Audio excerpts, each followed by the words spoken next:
Today's show is sponsored by the ABV Barrel Shop. The ABV Barrel Shop is located in the St. Louis metro community of Arnold, Missouri, and is the world's first single barrel only liquor store. This business is owned and operated by Steve Akeley and Jim Fosnot. Head over to abvbarrelshop.com to sign up for their email and text distribution list. That way you'll know what they have in stock, what classes are coming up, and what barrel picks they have in the works. We are also sponsored by The Bar to Go. The Bar to Go offers a fully customizable carrying case that allows you to take your favorite distilled spirits or cocktail ingredients with you. Whether you're looking for yourself, a customized gift, or logo items for your business or event, The Bar to Go can help. Check them out at thebar2go.com. Use the number 2 when you type out The Bar to Go. Did you know Neely Family Distillery now ships its popular distilled spirits directly to you? To order, simply call 859-394-3258. Tell them the ABV Network sent you. And now, on to the show. Let's drink!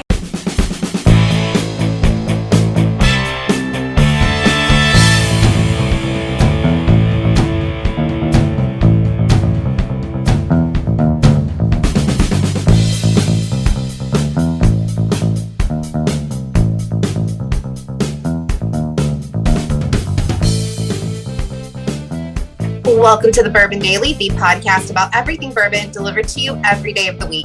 Today on the show, we discuss the settlement Kentucky Derby Hall of Fame horse trainer Bob Baffert got after he was featured on a club sticker on a bottle. My name is McNew. Please join me in welcoming my co-host Steve Akeley, along with our special guests Lori Mangum, Katie Joyce, and Ryan Thompson. Hey gang, what's up? Hey guys. Hey. So yes, we have an interesting show today. This just happened this week. This news came out, and I like the fact Katie was scheduled, because I like anytime we're dealing with any sort of law issue, we have Katie on, and it just worked out this time. So it wasn't like we put together a show. It was like this came out, and Katie knows the law. She's a lawyer, so we'll talk about this and what are the ramifications. Wait, Steve, you didn't specially schedule this just for me? No, I didn't. I didn't have. And I didn't know I was doing a podcast with an attorney tonight. So next time, Steve, I'm going to need a little heads up on that one. Okay, yeah. fine. Yeah. My feelings are hurt, but continue with the show. Yeah. Okay. All right.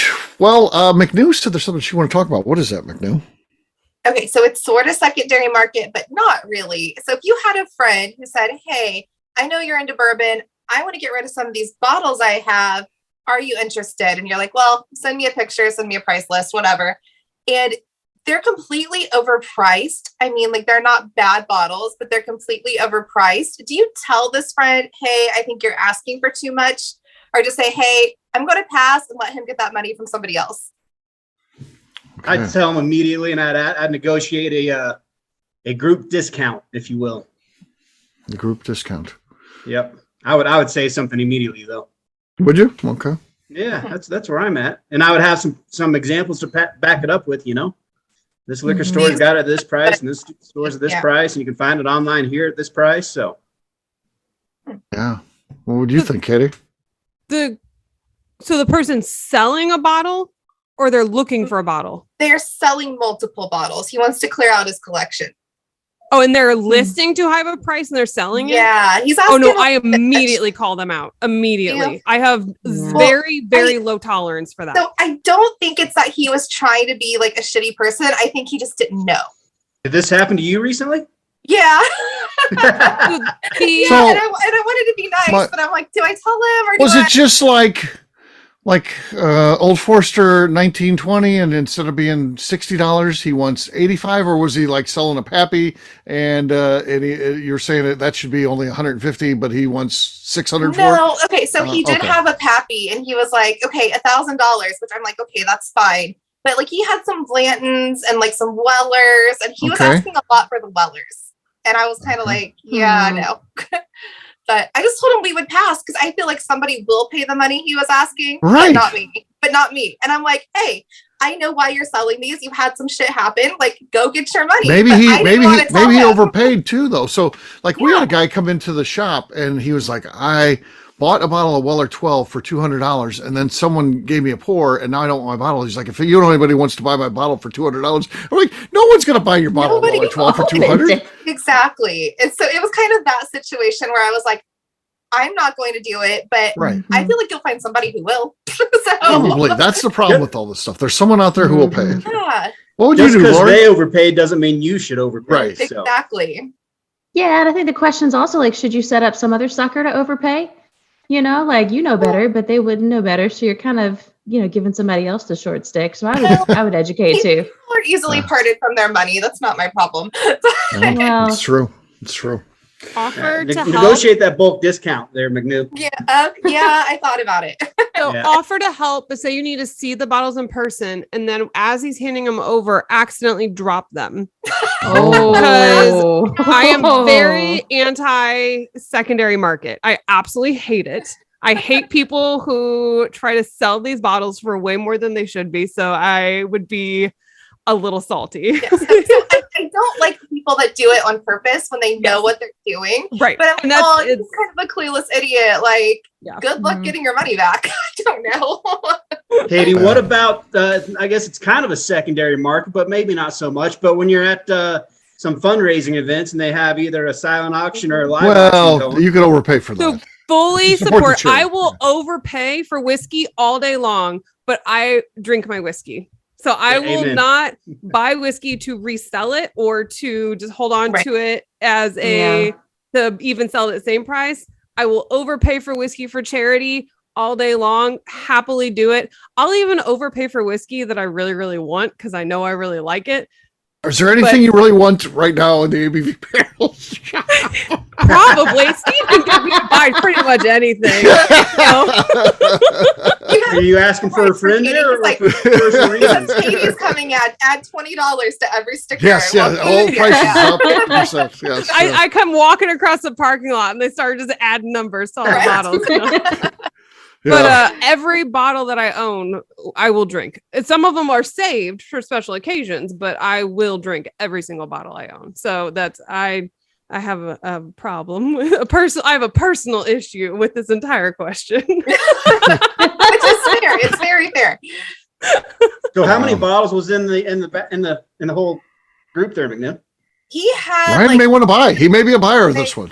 they were smaller shelves, like short little shelves, and I think maybe 50 to 60 bottles. Yeah. Okay. Not huge, but okay. nice. Yeah. That's nothing to scoff at. That's a decent Right, number of bottles. yeah. Yeah, it is. And I know that he overpaid for most of them, but Yeah. Mm, Yeah. All right, gang. Well, guess what? It's time to drink. What is everyone drinking? Let's start with Katie. Katie, what do you got? I'm drinking some Woodford Reserve from the 2021 Kentucky Derby. Oh, okay. Derby mm. bottle. All right. Yes. I thought that I could see it was different right away. So, yeah. Okay. Okay. Decent could be enough. I Even doubt with the fancy mic, that's all you got? it. Yeah. Oh, Oh, trash talking has begun. I was Episode expecting one. a lot more. It's already I going. didn't change my audio settings for one. I was rushing myself. I usually change the audio He settings. is, yes. All right. Next up is Lori. Lori, what do you got? all right. So I'm gonna have a little bit of a Peerless small batch bourbon tonight. Okay. That was better. That was better than Katie's. So you got the lead. All right, Ryan, you're next. Lori, I'm sorry, was that Peerless? Is that what you're pouring? Yeah, Peerless. Nice. Fantastic. Well, I was at an event in Poughkeepsie, New York, 2 weekends ago. And I was met this guy that owns New Scotland Distillery there in New York. And Interesting. he's a 10th Mountain vet, which is really cool. That's cool. He's an attorney, Katie. Okay. Okay. And Not he as got cool. sued by the he's just picking on Katie tonight. Damn. Welcome to he the got Katie sued Show. by I guess the country of Scotland. And Over the name there? using New Scotland. Really? Wow. And Laddie, he there fought is it no and New won. Scotland. Yeah. Interesting. He yeah. fought it and won, so I Oh, thought it was really? really cool. So I picked up a bottle. I didn't even taste it yet. So, Okay. and I notoriously suck at the cork pop. I'm just Okay. putting that out there. For a trash talker, too. That's- Nothing there. That was terrible. That was one of my better ones. Microphone didn't heard it. I usually never get a hear better right. I heard microphone. That's your something. problem. Yeah. That's all right. It's yeah. You need a Mike better Lawful, microphone. Amen. All right, McNew, you're next. What do you got? I have some limousine rye. Okay, I do like that stuff. Mm-hmm. No, nothing. It was a tiny little pop. Get over here. It was so Yeah. cute. Lori's got the lead. I got Remus. This one's from batch 4, so whatever that was, 2 years ago, I think. Oh, That was good. there That it was is. good. That's what you call a winner, folks. So Yep. cheers, We're gang. not worthy. Ding. All right. We'll take a quick break.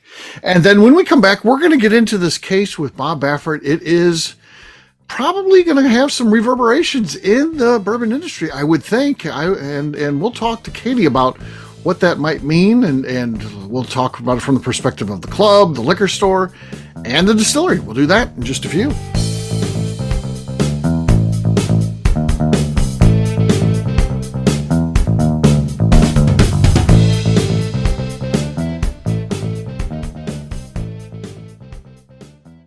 Let's talk about the people who make these shows happen. First up is the ABV Barrel Shop. It is the most unique shopping experience in the world of bourbon, as the ABV Barrel Shop only sells single barrels. Owners Steve Akeley and Jim Fosnot select. With over 100 distilleries on board to sell us barrels, we are home to the most unique and diverse barrel pick selections in the bourbon world. By signing up for our email, you will always know what we have in stock. In addition to the single barrels, we'll have a gift shop featuring ABV Barrel Shop as well as ABV Network merchandise. We are partnering with vendors like Art Eatables and Old Man Bay Signs to bring you unique items you can't find anywhere else. We will also have a 24-seat classroom where we are offering educational and fun classes like Breakfast and Bourbon, a series where we pair donuts and bourbon, customer barrel picks, and opportunities to learn from master distillers and other bourbon dignitaries. Best of all, we feature a tasting bar where you can try before you buy. All of this is located in the St. Louis metro community of Arnold, Missouri. If you are in the St. Louis area, please stop by to say hi. If you're traveling in from outside the area, please take advantage of our hotel rates with the Drury Inn and Pear Tree Inn, less than a mile from our shop. This can be done via the links in our Visit St. Louis section on our website. Head over to abvbarrelshop.com to plan your trip. The ABV Barrel Shop. It's where single barrels live. Hi, this is Steve Akeley, owner of the ABV Network. We're sponsored by the Stave and Thief Society. This is where you, a bourbon enthusiast, can expand your knowledge and emerge a bourbon steward. In 2017, I completed my Executive Bourbon Steward certification. It's the most comprehensive bourbon certification program available and connects you with an expansive network of bourbon enthusiasts and professionals. Check out the full listing of in-person and online certifications and join the society today by enrolling at staveandthief.com. Okay, let's talk about the Neely Family Distillery. In 2018, I met Royce Neely at an industry event.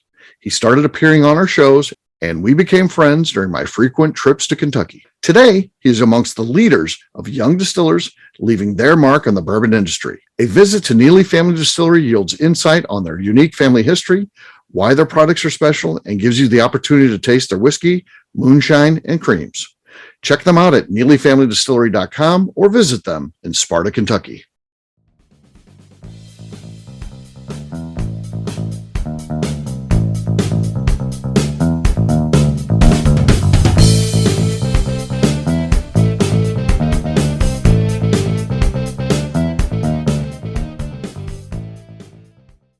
Hello, this is Matt Rainey, and you are listening to the Bourbon Daily. One day when I grow up, I'm going to grow a big boy beard, just like Colonel Steve.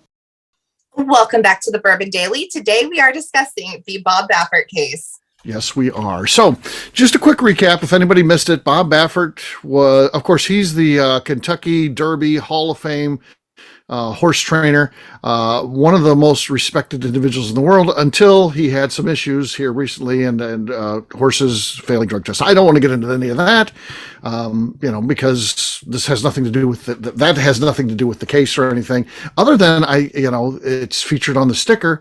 And I guess people feel like they can kick someone when they're down, but you really can't. Katie will get into that. You can't, just because someone is down and downtrodden, you can't, they they still have rights. So that's, I think, what this whole case comes down to.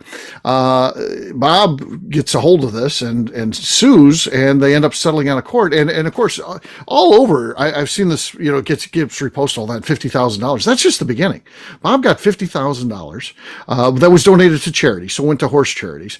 But then he also got all the bottle sales, the bottles that were sold today. He got all of the bottles that were not sold, and they have to pay his legal fees. And above all else, everything else, they have to write letters of apology. Right. It's like old school stuff there. The letters of apology are always my favorite thing. I always add that on top. I'm like, a letter of apology. It's just on top of everything else. So what I can't imagine about this is, it's a bourbon club, and I think they think they're just having fun, and it's a parody. They maybe even figured they're protected under parody law. I don't really know what their thought process was. I don't know. I probably do know people in that group because I do know people. I just don't. I don't know anybody who weighed in on that. And then what happens now? Do they all have to then, everybody that's a member, does everybody who's actively involved in the sticker thing pay? It's so weird to think about. I can't imagine the conversations that are going on about the money that they owe. So it's just crazy to think about. So yeah. Katie, help us out on this thing. So what do you think about this? And it had to be coming to this at some point. They were just people are getting, ripping off artwork and all different kinds of things, movies and celebrities, using people's likenesses without their permission. There's a whole thing going on there. And you knew at some point this is finally going to happen. And here it is. We're there now. So I think, and you do see it all the time. And I think one point that I saw in the article was that Bob Baffert became aware of it when a news article actually pointed out and covered these bottles.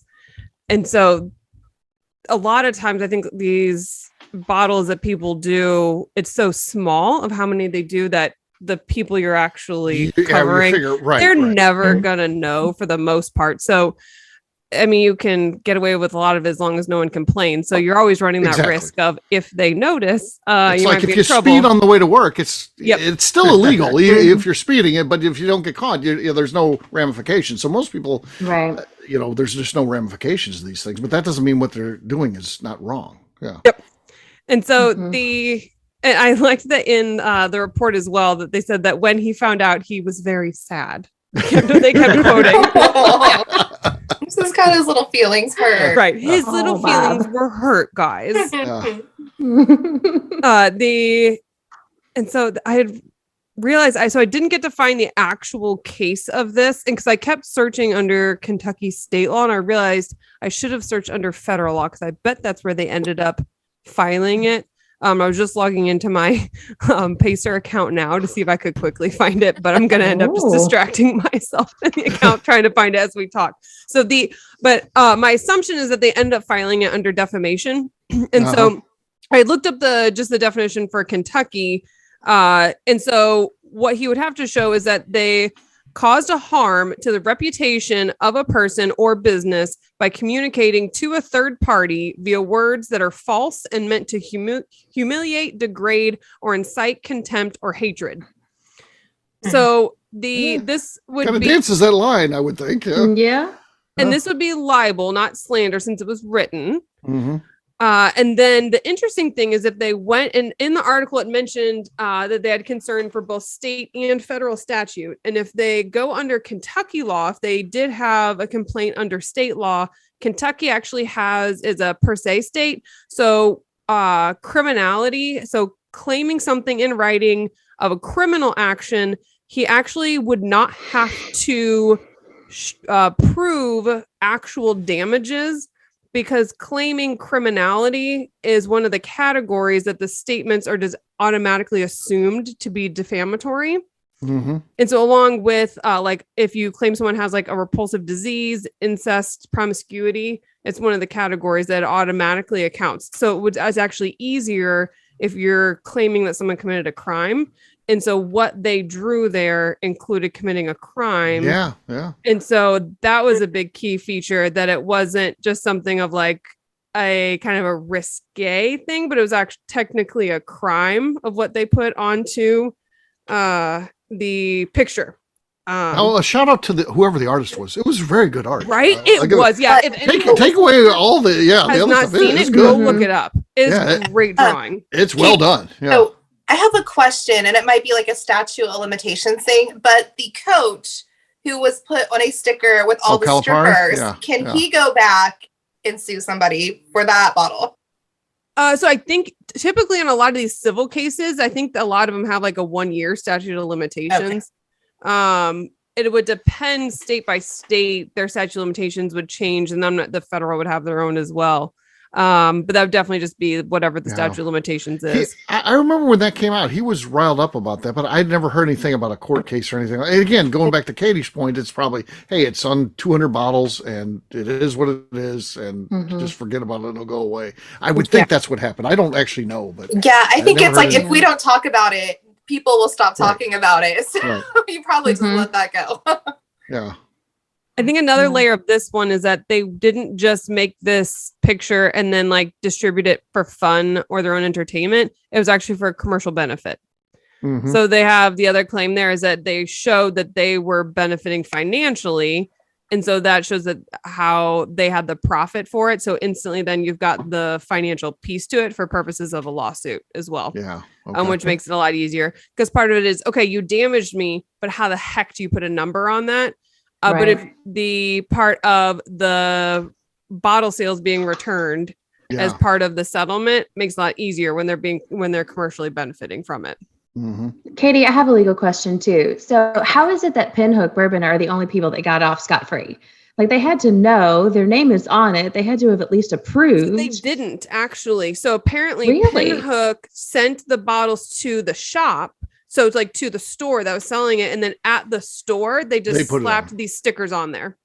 Okay. So it was the store, like this society Yeah. selling them through this store that they did it there. Pinhook Okay. apparently was not involved with it at all.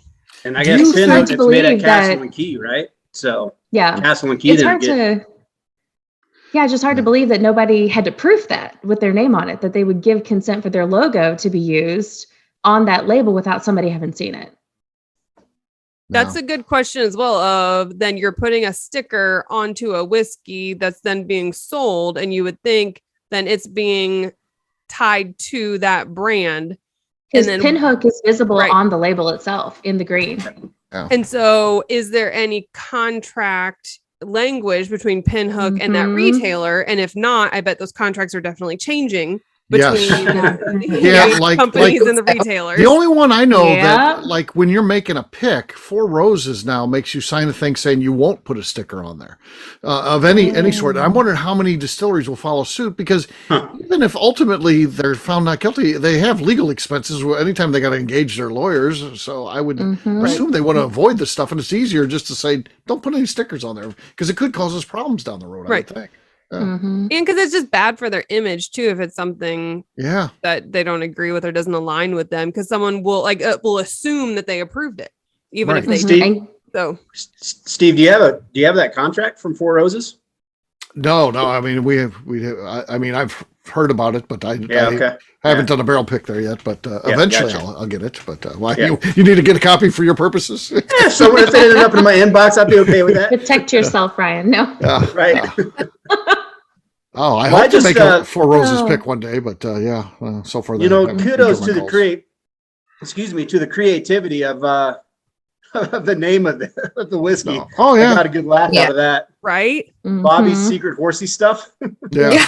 And the Funny. Space Jam reference from like Michael's secret stuff from Yeah. Space Jam, and Yeah. that was good. Yeah. Uh-huh. I thought the creativity was through the roof on this. I Yeah. thought they just, and I wonder, I think they could have possibly made enough references to it that people would have got it, but Mhm. without drawing his actual picture on it. Right. Mhm. With the syringe. Right. Yeah. It's not so- subtle. Even Yeah. if they would have possibly removed the syringe, and if it wouldn't have been his picture, I think they could have gotten away with it. So it could have been like on the edge enough that it was Right. making references. Even if it to would say Bobby's, because Yeah. Right. there's how many Mhm. Bobbies are there in the world? You, Right. So- you I could have even Sure. done like a picture of like Bobby Hill, but people would still know who you were talking about. Exactly. Uh-huh. So Oh, yeah. And so I think because it tied in so much with his name and likeness, since the picture it was him, like in the picture. And so very well done. Mhm. Very that it was obviously. such a hook, line, and sinker case that there's so many ways they could have just taken one step away and had Mhm. enough references that people got it, but it Right. wasn't 100% of like, hey, this is him, and we're saying he did this action very clearly. Right. That So I think was it $18,000 in bottle sales that Bobby got Yeah. from it? Yeah. Yes. That's what I And so saw. I'm assuming that's maybe 180, but I don't know what the price point was. Do you guys know? I don't know. No. Yeah, I No, assume maybe yeah. $100. So that's 100. Usually, yeah, pinhook sounds probably, yeah, it would be around. And then, so there's 180 bottles out there. So what's going on with those is what I'm wondering. Yeah. right? Oh, yeah. Mhm. That's a collector's item now, right? Yeah. And then he gets the rest. Now, none of Yeah. us know, but he gets the rest of the any unsold he got. What do you think he does with those? Is he handing them out to friends for Christmas this year? Totally, right? Sign them. I feel like sign he them, was be just like- jealous. He just won them for himself. He was like, "This is really cool, but I don't want to admit it, so I just want the rest of it." Exactly. You did a really good job, but I can't tell them that. So Yeah. Absolutely. So I've been expecting for there to be a lot of action about this in all the Louisville Bourbon Facebook groups because I'm in like 12. And, a lot of them are just, here's where I found this. This is on sale. They just got a shipment, etc. Who wants to trade? But it's been curiously quiet about this. So back in July, it was like, yo, we're on USA Today. What's up? And then 2 days ago, it's like hooligans and that's it. And there's no other post. There's one post from one guy with the CJ article that says we're a bunch of hooligans and then nothing. There's like 40 comments on it, but most of them are just the same thing. They're like, look at us, we're on TV again. Really? Like nobody seems to be super concerned about that. So I don't think that members have any kind of penalty personally. It's hard to tell, but all of You these think groups a also have club- like a paid version and then the Facebook version. They're not Yeah. the same. You think the club So- has that much cash reserves to be able to pay? I have no idea. When I saw that, I was like, I'm in this Facebook group. What does that mean? Is this me? No, I didn't know about this. Yeah. And it might be one of the things like where if you're very involved in the club leaders are like, hey, just stop. Like, don't make comments. Right. Don't say anything. If you have a bottle, like Yeah. maybe don't sell it to anybody else. Probably tuck that away. But Yeah. so it probably was like, let's just let this blow over. Yeah. Yeah. I didn't even hear about the case until Steve, you sent out the topics for the night. So Oh, yeah. Yeah. yeah, I hadn't heard about it. I'll tell you what, we we don't do anything like that at the ABV Barrel Shop. We don't get into the crazy stickers. I mean, we get stickers with a So what if logo Miss on there. We Becca like Sue got pissed, Steve, and she's like, Steve made me look like corn on a bottle. that. That came from the distillery, though, so it wasn't me. So it's not Steve's fault. I was just, I'm the victim here. I was, this is offensive, but what can I do? Yeah. Yeah. She would have a hard time winning that case because she signed every one of the bottles that we had. So Yeah, so that's true. She was pretty happy with it. So yeah. So, but the thing that I would be concerned about, we'll have to be careful, is there's some clubs talking to us. Can you clear our barrels for us? Our members will buy them, but we'll set up the pick with whoever we set it up with, and we just need a retailer to be able to sell it. And we're like, yeah, we can do that, but we gotta. I would be careful. I don't want to have to give. All of a sudden they do something crazy, and we're like, we got to give up all our bottles, or Well, and it kind of lose sets that a revenue? precedence to be like, hey, make sure your stickers aren't really, in somebody's likeness, very much making fun of them. Probably be more Yeah. careful. Be more careful. Right. Be better, people. Yeah. So, Mhm. there you go. There's Well, Steve, isn't your image on a bottle out there? Oh yeah. My image is on a couple It's bottles. like, yeah. oh, yeah. I love it. Yeah. Man. I love it. I'm on Neely and on Deerhammer. So Yeah, that's right. I'm That's on great, man. 2 bottles. So yeah.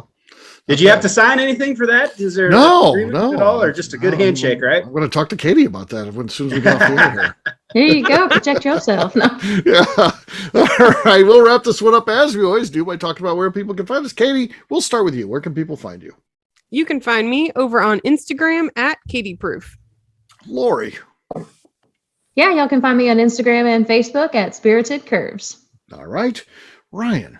Website is 10thwhiskey.com. That's 10th whiskey with an e.com. Our socials are 10th MTN whiskey across all the socials. Man, he's very button up these days. He used to not to be good at his plugs. Now look at him. Yeah, he's good. All right, McNew, how about you? I am on Instagram at McNew ABV. All right, for me, I'm an easy guy to find. I'm at Steve Akeley on Twitter, Instagram, or Facebook. I've got a website, steveakeley.com. The important website, though, is abvnetwork.com. Check it out because everything that we do is out there. Previous shows, blogs, so much more, abvnetwork.com. Of course, stop by and see us. ABV Barrel Shop, Arnold, Missouri. It's a St. Louis suburb. It's a great place. abvbarrelshop.com. Sign up for our email newsletter. You'll know what we have. McNew, anything else to say before we get out of here? I would like to remind the audience to please give us a 5-star review. That includes comments. It helps new people find the show, which is very important to us. And if you like what we're doing, we ask that you please visit our Patreon page at patreon.com/the ABV Network. Great job today, gang. For audience, we'll have a brand new show for you tomorrow. Looking forward to that. Until then, take care, everybody. See ya. Bye. Cheers. Bye-bye. Later. Peace.